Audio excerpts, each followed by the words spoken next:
नमस्कार, पावर न्यूजमा स्वागत छ। म प्रेम बानिया। दर्शकवृन्द, भूकम्प गएपछि मात्रै होस खुलेको पनि हुन सक्छ, नखुलेको पनि हुन सक्छ, वा केही समयपछि सबै कुरा बिर्सिएर अवैध रूपमा अग्ला अग्ला घरहरू ठडिन पनि सक्छ शहरमा।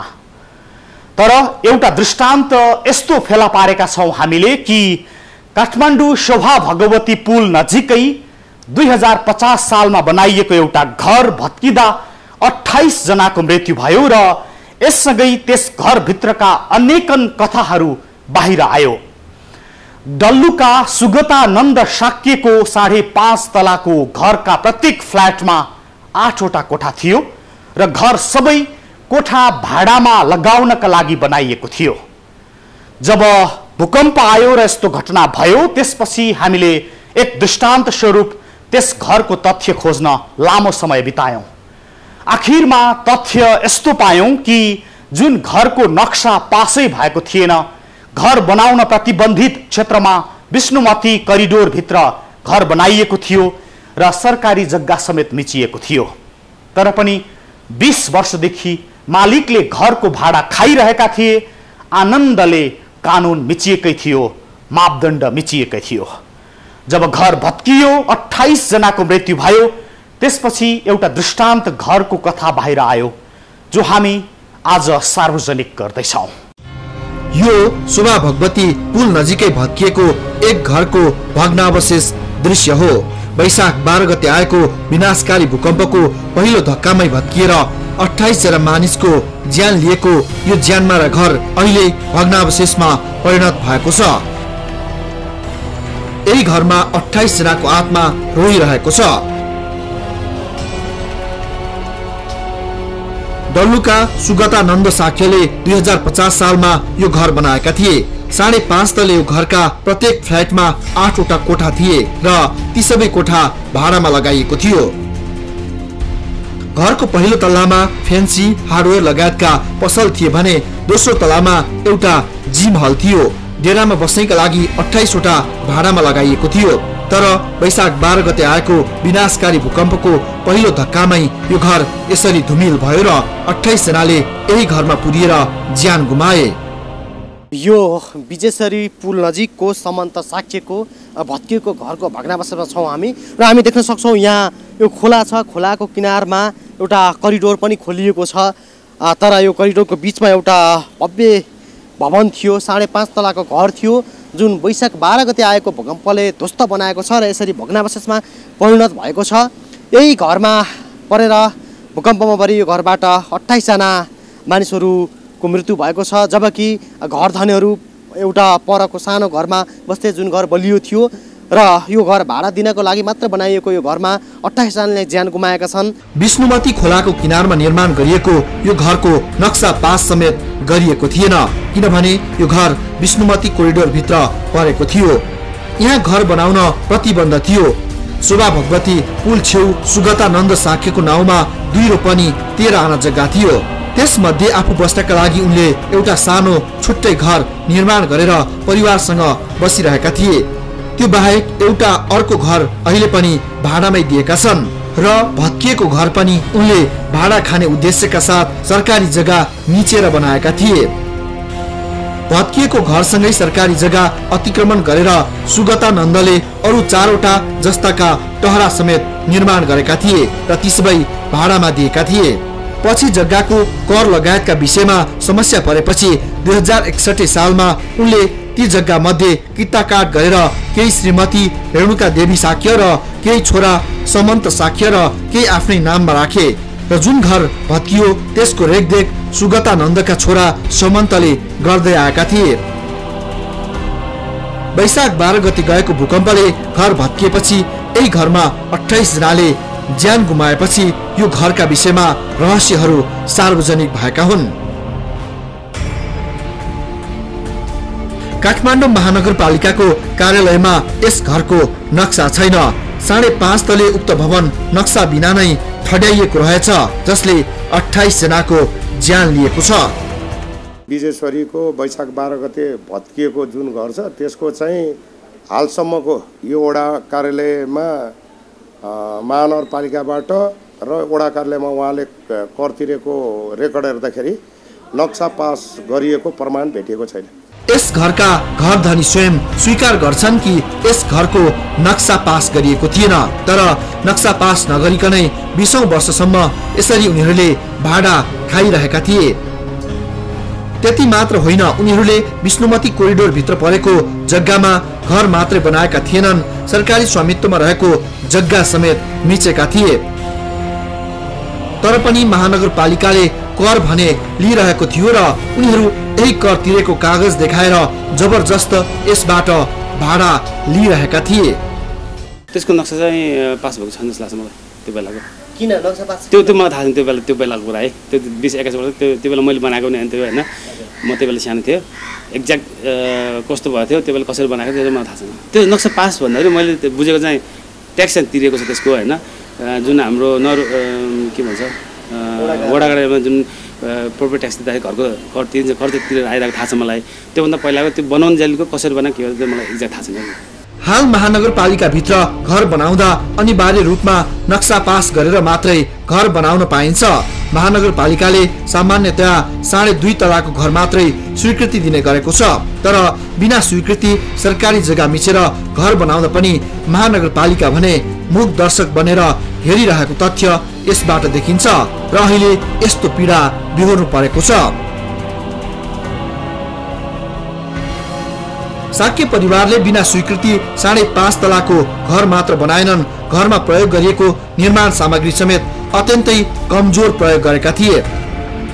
घरमा प्रयोग गरिएको रड हेर्दा पनि त्यो स्पष्ट हुन्छ कि घर कति बलियो थियो भनेर। पहिले खोला बग्ने बालुवाको थुप्रो माथि ठड्याइएको यो घर ज्यादै कमजोर थियो भन्ने कुरा निर्माण सामग्री र घर भत्कदा देखिएको बालुवाले पनि स्पष्ट गरेको छ।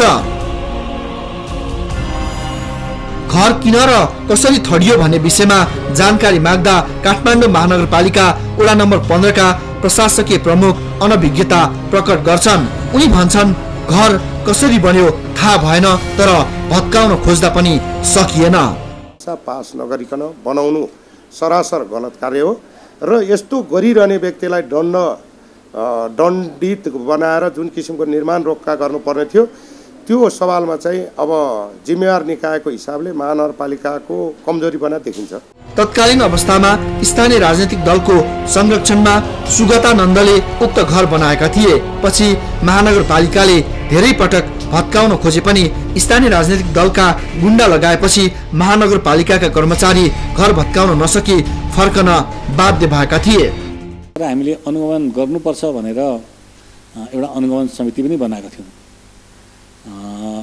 त्यसले केही ठाउँमा कामहरू गर्दाखेरि धेरै कोणबाट त्यो समितिलाई आक्रमण भयो र हतोत्साही हुनु पर्यो। किनभने राम्रो काम गर्न जाँदाखेरि पनि अब जानेर नजानेर विविध ठाउँबाट आरोपहरू लाग्ने, अनि म घर रोक्न गएँ भनेदेखि त्यसले पैसा माग्यो भन्ने चलखेल गर्यो भनिदिने। पछि हामी कर्मचारीहरूले चाहिँ के गर्छौँ भन्दाखेरि त्यस्ता खालका अप्ठ्याराहरू आएर पनि हामी ब्याक हुनु पर्यो। त्यो काम अनुगमनले काम गर्न सकेन, अनुगमनको पाटो कमजोर रह्यो। यता काठमाडौँ महानगरपालिकाका प्रवक्ता शान्तराम पोखरेल भने समयमै उक्त घर भत्काउन नसक्नु महानगरपालिकाको कमजोरी रहेको स्वीकार गर्छन्। समयमै उक्त घर भत्काउन सकिएको भए अहिले यो क्षति बेहोर्नु पर्ने थिएन। त्यसमा महानगरपालिका कमजोर भएको महानगरपालिकाका प्रवक्ताको स्वीकारोक्ति छ। यस्तो हाम्रो कमजोरी रह्यो। यदि हामीले हिजोका दिनमा अब भोलि भत्काउँछु भनेर लाग्ने मान्छेले हिजोका दिनमा निर्माण गर्न नदिएको नै भएदेखि संविधान निकायसँग समन्वय गरेर त्यसलाई पूर्ण रूपमा रोकिदिएको भएदेखि अहिले अवस्था आउँदैन थियो। केही न केही रूपमा हाम्रो कमजोरी छ। यता मृतकका परिवार पनि यति बेला आक्रोशित बनेका छन्। उक्त घर बलियो थिएन भन्ने ढलेपछि मात्रै थाहा भएको भन्दै यस्तो घर बनाउने र बन्न दिनेलाई कारबाही गर्नुपर्ने मृतक परिवारको माग छ। यही घरमा आफ्ना 7 जना नातेदार गुमाएकी उर्मिला थापा भन्छन् दोषी सबैलाई कारबाही हुनुपर्छ। उसले त्यस्तो ठाउँमा घर बनाएपछि पनि त्यस्तो कच्ची घर बनाएपछि त्यो पनि अब जग्गा पनि गुठीको के जग्गा भनी छैन, सुनाइ आएको छैन। त्यस्तो ठाउँमा बनाएपछि उसले त पैसाको लोभले बनाएको हो नि त। उसलाई त मान्छेको जिउ भन्दा त पैसा ठुलो भयो नि उसलाई त। काठमाडौँमा त्यही कानुन भनेको पैसैमै चल्छ। त्यो चल्ने होइन, त्यस्तो राम्रोसँग कानुन छ भनेदेखि त त्यत्रो बेरसम्म त्यत्रो वर्षसम्म के हेरेर बसेको थियो त नि, होइन र? सबै उनीहरूलाई थाहा हुन्छ नि, घर पास गर्न आउने कुन के कसो के भएको सबै थाहा हुन्छ नि। हामीलाई भन्दा उनीहरूले बढी पढेको हुन्छ, सबै उसलाई थाहा हुन्छ नि। अनि के चुप्लाएर बस्यो त आसमान भनेपछि के घटनै पनिर सबैले चेताउनलाई। खोला किनारमा बिना नक्सा पास नै कमजोर घर बनाएकोले आफन्त गुमाएकाहरूले यति बेला घर धनीबाटै क्षतिपूर्ति भराउन माग गरेका छन्। जुन जग्गा धनीले अब आफ्नो संरक्षणमा एउटा जग्गाको पासै र नक्सामा नगरपालिकामा दर्ता नगरिकन घर बनाउँछ भने त्यस्तोलाई अब छोड्ने अवस्था भएन। त्यसमा सबै एकजुट भएर अब लाग्नुपर्छ पीडितको लागि रातको निम्ति अगाडि बढ्नुपर्छ भन्ने लाग्छ। अहिले जे जस्तो छ नि दुःख त हामीले पाएको छैन, उसले त पाएको छैन नि, उसको परिवारले पाएको छैन नि, दुःख त हामीले पाएको छ नि। जे गुमाउनु हामीले गुमाएको छ नि त, उसले पनि अलि हामीलाई सहयोग गरिदिए एउटा हुन्थ्यो। यता पूर्व प्रधानमन्त्री डाक्टर बाबुराम भट्टराईले पनि यस्ता घर बनाउने दोषीलाई कारबाही गर्दै पीडितलाई क्षतिपूर्ति दिलाउनु पर्ने बताएका छन्। जसले नियम विपरीत त्यस्तो संरचना निर्माण गर्यो अथवा जसले चाहिँ त्यसको निम्ति स्वीकृति दियो त्यसको चाहिँ छानबिन गरेर तिनीमाथि चाहिँ कडा कारबाही गर्नुपर्छ, तिनलाई दण्डित गर्नुपर्छ र जो पीडितहरू छन् उनीहरूले क्षतिपूर्ति दिनुपर्छ। सरकारी जग्गा मिचेर भाडा खानैका लागि बनाइएको कमजोर घरले 28 जनाको ज्यान लिएको छ। सामान्य मापदण्ड पनि पूरा नगरी बनाएका यस्ता धेरै घरमा परेर हजारौं नागरिकले ज्यान गुमाएका छन्। यसमा पहिलो दोषी घर धनी स्वयं भए पनि महानगरपालिका पनि दोषबाट मुक्त छैन। यसर्थ यस्ता संरचना निर्माण गर्ने सबैलाई कारबाही गर्दै यस्ता घरमा परेका मृतक परिवारलाई घर धनीबाटै क्षतिपूर्ति भराउन जरुरी छ।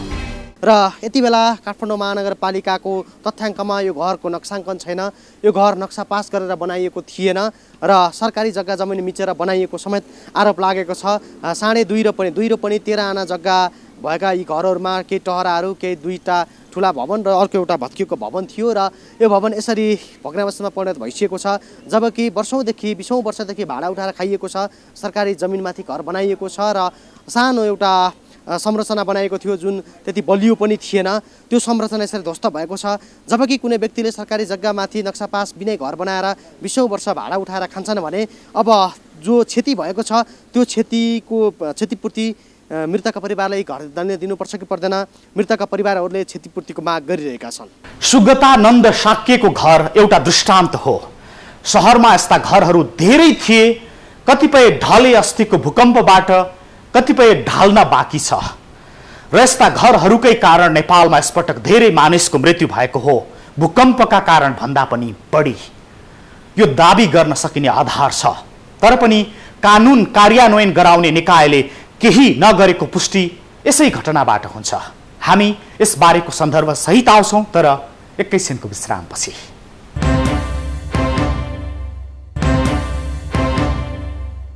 दर्शकवृन्द, न्युज 24 टेलिभिजनमा पावर न्युज बीच हुनुहुन्छ। हामी मापदण्ड विपरीत बनाइएका घरका कारण धेरै मानिसहरूको मृत्यु भएको न्युज सम्प्रेषण गरिरहेका छौँ र अझै पनि यस्ता धेरै घरहरू छन् जो धराप भएर रहेका छन्, जसले मापदण्ड तोडेका छन्, ती सबैलाई भत्काइनुपर्छ भनिरहेका छौँ। अब यही सन्दर्भ शोभा भगवती पुल नजिकै भत्किएको 5.5 तले घर त एउटा उदाहरण मात्रै हो। काठमाडौँ उपत्यका लगायत देशका अन्य भूभागमा पनि यस्ता धेरै संरचना छन् जुन मापदण्ड विपरीत छ। यस पटकको भूकम्पले धेरै क्षति पुर्याएका घरहरूमा मुख्यतः यस्तै प्रकृतिका घरहरू छन्। महानगरपालिका वा नगरपालिकाबाट नक्सा पास लगायतका अन्य विषयमा स्वीकृति लिनुपर्ने भए पनि धेरै घर धनीहरूले नक्सा पास नै गराएका छैनन्। पछिल्लो समय बनेका घरहरूमा सामान्यतः नक्सा पास गरिए पनि 2.5 तलाको नक्सा पास गराएर 8 तलासम्मको संरचना खडा गरिएको छ। यो बाहेक घर बनाउँदा पिल्लरको आकार कम्तीमा 9 बाई 12 सेन्टिमिटरको हुनुपर्ने भए पनि अधिकांश घरका पिलरहरू 9 बाई 9 सेन्टिमिटरका छन्। त्यससँगै खर्च जोगाउने दाउमा घरमा प्रयोग गरिएको रड पनि सानो आकारको छ, जसका कारण यति बेला यस्तो दुर्दशा भोग्नु परेको छ।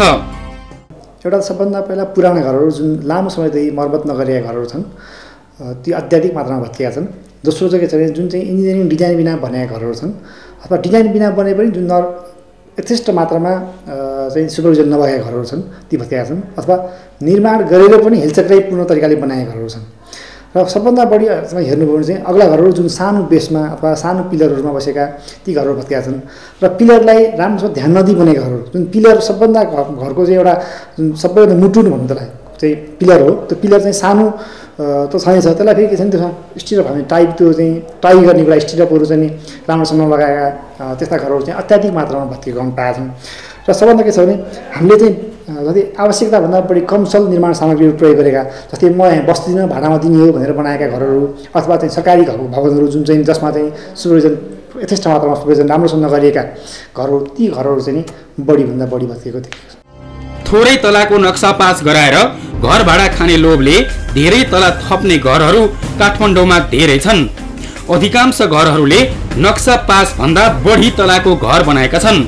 घर बनाउँदा महानगर वा नगरपालिकाले तोकेको इन्जिनियरले पनि बदमासी गरिदिन्छन् जसले समस्या झन थपेको छ। म पूर्ण रूपले अनुमान गरेर पूर्ण रूपले रोक्न खोजेको थियो त भन्दिनँ तर पनि त्यो तात्कालीन अवस्थामा कतिपय ठाउँमा चाहिँ हामी कतिपय त्यस्ता घरहरू चाहिँ हामीले रोक्नलाई कारबाही अगाडि बढाउँदै पनि अब हामी एक्लो निकाले मात्रै नसकेर पनि बनाएका छन् र कतिपय चाहिँ अब 1800-2000 कर्मचारी छौँ समेत कर्मचारीहरूको सुन्नमा आएको नहो नत्र भनेदेखि भन्दैन अनुगमनको पाटो कमजोर रहेर कतिपय कर्मचारीहरूको मिलोमतो पनि भएको हुनसक्छ त्यो कमजोरी रहेकै हो। केही समय अघिसम्म महानगरपालिकाले नक्सा पास भन्दा बढी तलाको घर पनि निर्देशन आएमा भत्काउने छु भन्ने शर्तमा पास गरिदिन्थ्यो। महानगरपालिकाको यही गल्तीका कारण अहिले धेरैले ज्यान गुमाएका छन्। अब भने त्यस्तो गल्ती कदापि गर्नु हुँदैन। अब निश्चित समय दिएर मापदण्ड विपरीतका संरचनाहरू भत्काइनु पर्दछ र जो दोषी छन् तिनीहरूलाई कारबाही गरिनु पर्दछ। क्षेत्रीय विकास विषयमा विद्या वारिदी गरेका एकीकृत नेकपा माओवादीका नेता डाक्टर बाबुराम भट्टराई भन्छन् त्यस्ता संरचनालाई निर्ममतापूर्वक भत्काइनुपर्छ। भवन संहिता विपरीत र नियम विपरीत बनिएका जुन संरचना छन् ती अत्यन्त जोखिमपूर्ण छन्। त्यसो भएको हुनाले यो भूकम्पले हामीलाई जुन चेतावनी दिएर गएको छ त्यसपछि हामीले निर्ममतापूर्वक त्यस्ता संरचना भत्काउनुपर्छ र नियम विपरीत जसले त्यस्तो काम गरेको छ त्यसलाई दण्डित गर्नुपर्छ र आगामी दिनमा चाहिँ नियम विपरीत र भवन संहिता विपरीत कुनै पनि संरचना बन्न दिन हुँदैन। यी माओवादी नेता भट्टराई मात्र होइनन्, काठमाडौँ उपत्यका विकास प्राधिकरणका सह आयुक्त डाक्टर भाइकाजी तिवारी पनि यस्ता संरचनाहरूलाई छाडे खतरा झनै बढ्ने संकेत गर्छन्। मापदण्ड विपरीतका घर बनाउनेदेखि घर बनाउँदा आकाश अतिक्रमण गर्नेलाई पनि कारबाही गरिनुपर्छ भन्छन् उनी। यसरी लापरवाही गर्नेहरूलाई चाहिँ मैले अघि पनि भने निश्चित समय अवधि तोकिन्छ। त्यो समय अवधिभित्र प्रत्येकलाई आफैलाई हटाउनुहोस् भत्काउनुहोस् भन्ने हामीले दिन्छौँ, निर्देशन दिन्छौँ। नहटाए नभत्कायो भने सरकारले कडा रूपमा प्रस्तुत भएर हटाउँछ भत्काउँछ। र अब अरू चिजको हकमा बस्नुहुन्छ सबै ठिक छ भनेर बसेका ठाउँमा महाभूकम्प अहिलेको भन्दा ठुलो भूकम्प आएर लड्यो भने त्यतिखेरको अवस्थामा मान्छे लडेर मर्यो यसलाई चाहियो भन्ने चिज हुन सक्दैन। किनभने यो भनेको दुर्घटना हो है। भैँचालोबाट प्रुफ गर्ने भनेको भैँचालो प्रुफ हुँदैन, भैँचालोमा रेजिस्टेन्स भन्छौँ हामीले। त्यो भैँचालो जाँदाखेरि मान्छेको अलिअलि झऱ्यो भने गाह्रो झरोस्, घर चाहिँ कोल्याप्स नहोस् भन्ने हिसाबमा डिजाइन हुन्छ। त्यो हिसाबले बनेका घरहरूमा चाहिँ भोलिका दिनमा तपाईँले भने जस्तै उसको घरले थिचेर गयो र भने क्षतिपूर्ति दिलाउने भन्दा पनि प्रत्येक घरहरू सुरक्षित बस्नु पर्यो। असुरक्षित हुने बित्तिकै हटाउने कानुन ल्याउनु पर्यो। अहिलेसम्म यो वा त्यो बहानामा पन्छिरहेको महानगरपालिका पनि अब भने त्यस्ता संरचनालाई भत्काउने तयारीमा छ। हिजो आफ्ना इन्जिनियरहरूले केही पैसाको लोभमा पास गरिदिएका र स्वीकृति दिएका घरहरू पनि अब महानगरपालिकाको निशानामा पर्ने भएको छ। अब केही समय दिएर त्यसपछि मापदण्ड विपरीतका घर भत्काउने दावी गर्छन् महानगरका प्रवक्ता शान्ताराम पोखरेल। मापदण्डभन्दा विपरीत भत्काउ भनेर निर्देशन जारी गरिसकेको छ। अब हामी महानगरपालिकाले एकदम सोच्नुपर्छ, इमान्दार भएर सोच्नुपर्छ। यदि सहरलाई बचाउने हो भनेदेखि त्यस्ता खालका समस्याहरू भत्काउनुपर्छ, भत्किन्छ। हो, यस्ता दुर्दशाबाट अब भने हामीले पाठ सिक्नै पर्दछ। पहिलो कुरा, अब घर बनाउँदा नक्सा पास गराएर मात्रै बनाउनु पर्छ। दोस्रो, आफ्नो सँगै यदि कसैको घर नक्सा पास विपरीत अग्ला भए उजुरी गरी भत्काउन सहयोग गर्नुपर्दछ र भत्काइनु पर्दछ। दर्शकवृन्द, जायज तर निर्मम नै भए पनि यस्तो निर्णय गर्नै पर्छ कि मापदण्ड विपरीतका घरहरू तत्काल भत्काइयोस् र फेरि फेरि आइरहेका प्रतिधक्काहरूबाट अरू मानिसको ज्यान नजाओस्, जोगाइयोस् अनि अर्को भूकम्पका कारण अरू हजारौं मानिसको मृत्यु नहोस्। वास्तवमै भन्ने हो भने यस पटकको भूकम्पका कारण यति धेरै मानिसहरूको मृत्यु र यति धेरै भौतिक संरचनाको क्षति भएको होइन। क्षति त मापदण्ड विपरीत बनाइएका घर तथा संरचनाहरूबाट भएको हो र अब पनि पाठ नसिक्ने हो भने यो निकै भयावह हुनेछ। सचेतार्थ बोलेका हौं हामी। र यति पावर न्यूज आजलाई हामीलाई बिदा दिनुहोस्। नमस्ते।